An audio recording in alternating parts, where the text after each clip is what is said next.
ببخشید میایم بریم کافه؟ بله. ببخشید میای بریم کافه؟ سلام. میایم بریم کافه؟ نه دیرم میشه.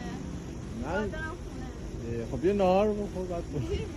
چرا؟ کاری نداری خونه. میایم بریم کافه؟ سلام شما. میایم بریم کافه؟ بزن شما.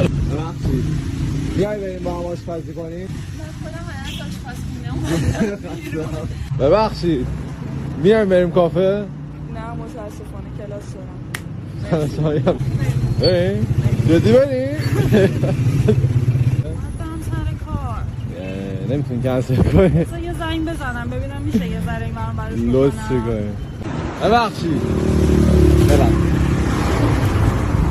نهار خوردین؟ نهار خوردی هیچه؟ ببخشید میای بریم نهار بخوریم؟ آره مهمون من ببخشید خانم میایم بریم کافه؟ میایم بریم کافه؟ اوه. سلام سلام. میایم بریم کافه؟ نه. از شما ببخشید میایم بریم کافه؟ سلام خوبین؟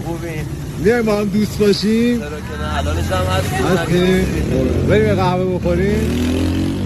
پایه این؟ آره من واقعا با اینا دوست شدم سوار ماشین اینجوریه دیگه شب شما